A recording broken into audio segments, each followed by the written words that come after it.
Good morning. It's a pleasure to be back with you this morning. Last Sunday, as I was reading that morning's gospel, I found myself thinking that I'd made a mistake in the readings for this morning, because the passage from John last week pretty much covers the same story that we hear this Sunday. One difference is that in the Gospel of John, the disciples rejoiced after Jesus showed them his wounds. In the Gospel of Luke, we're left feeling not quite so sure about who believed and who didn't. The only reaction of the disciples Luke gives us is that while in their joy, they were disbelieving and still wondering. This morning's Gospel begins oddly with, while they were talking about this. Did you wonder what this was? Well, I did.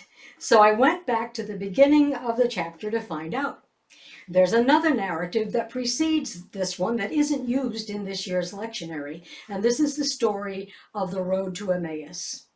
So here's the sequence of events leading up to the gospel for this Sunday, which is Luke 24, verses 36b through 48. Now, according to biblical accounts, after his resurrection, Jesus made 11 appearances over the 40 days before his ascension. On the morning of the first day after his resurrection, Jesus appears twice, once to Mary and again to the other women who have come to anoint his body. They firmly believe he is who he says he is and that he is alive. Later that day, two followers of Jesus on their way from Jerusalem to Emmaus are talking with each other about all the events of the past few days. They're troubled, and Luke says their faces are downcast. Jesus, in his third appearance of that day, is suddenly walking beside them, listening to their conversation. According to Luke, they're kept from recognizing him. When Jesus asks what they're discussing, they're amazed. Surely he's the only person in the entire Roman Empire who doesn't know about the death of Jesus. They share their disappointment over their unfulfilled hopes and the confusion about what happened at the tomb. Jesus calls them foolish for not believing what the prophets have said about the death and resurrection of the Messiah. He explains the Old Testament stories from Moses to the prophets. The men still don't know who he is, but they're enjoying the conversation. They say their hearts were burning within them. So they invite him to stay with them for a while, and Jesus agrees. During supper, Jesus gives thanks and breaks bread. And at that moment, they recognize him. Jesus immediately disappears, and the followers rush the 20 miles back to Jerusalem that very evening to find the 11 disciples and tell them what happened.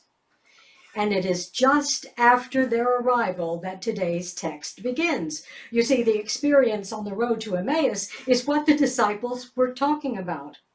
And as they were talking, Jesus appeared in the room. The disciples first thought that he was a ghost. To prove that he's alive, Jesus shows them his wounds and then asks for something to eat.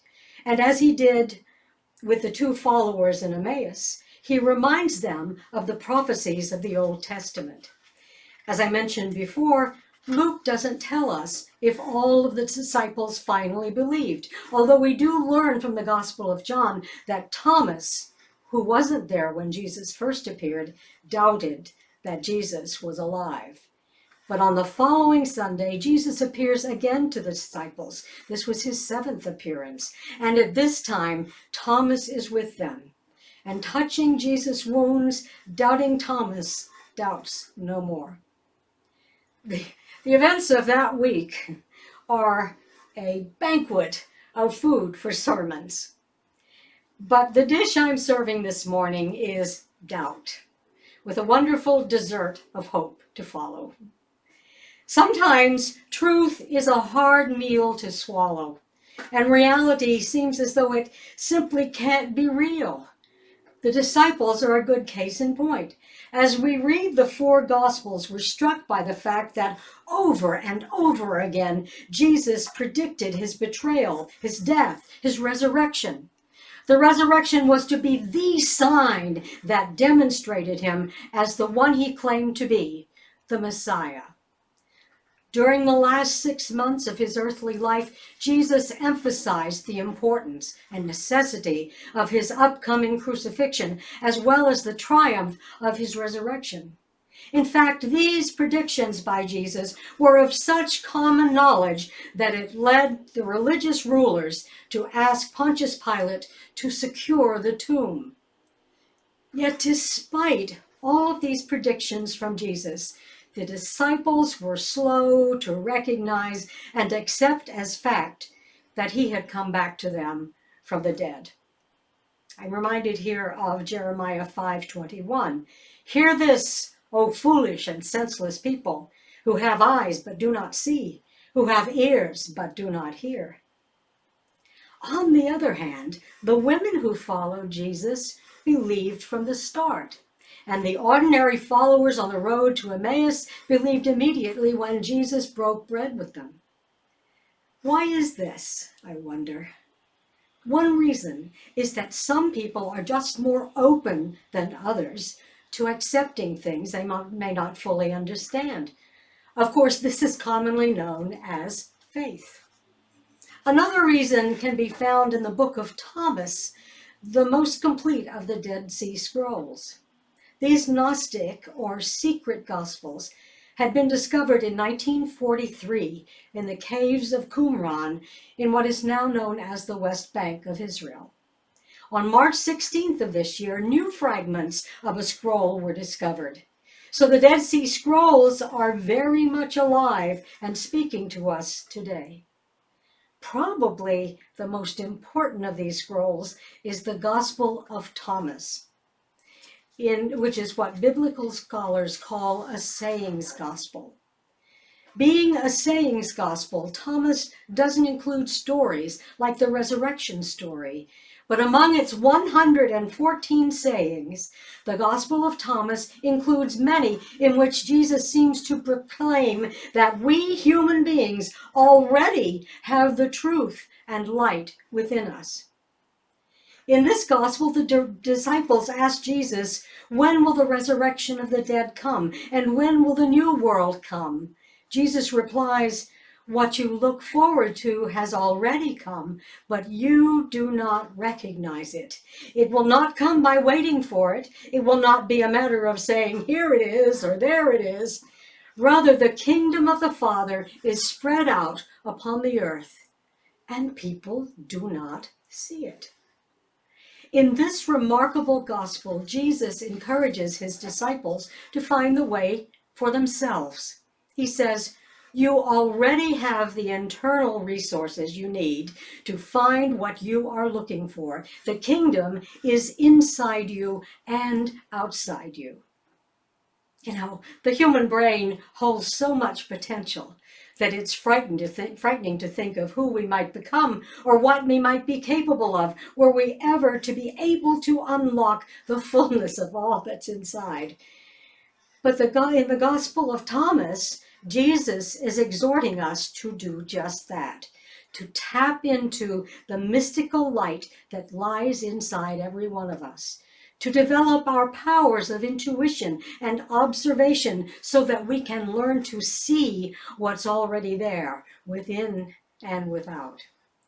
In the Gospel of Thomas, Jesus says to his disciples, if they say to you, where do you come from? You say to them, we come from the light, the place where the light came into being by itself.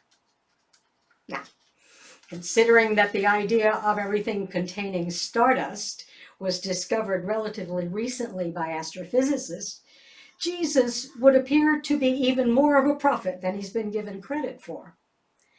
Now, whether you consider that internal light to be directly from God or indirectly from God through stardust doesn't matter so much as the idea that we all possess it. It's inside all of us.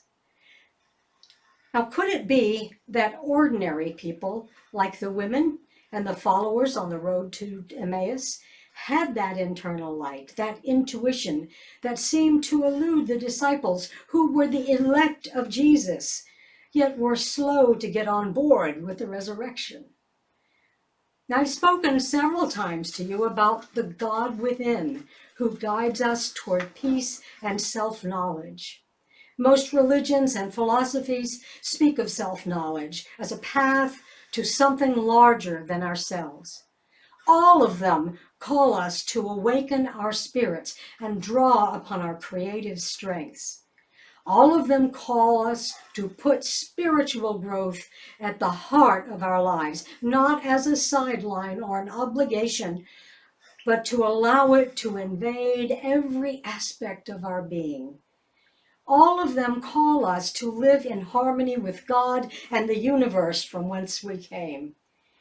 All of them encourage us to find our inner light, our own spark of divinity that has the capability of adding creative fire to a world desperately in need of enlightenment. Until we roll away that metaphorical stone and find that light within ourselves, we will never see it fully in others. And until we come to see it and embrace it in others, there can be no true beloved community, and the always present Easter message of hope and renewal will not be fully realized, despite the fact that it's already there. It's always been there for those who seek it. May your search be fruitful. Amen.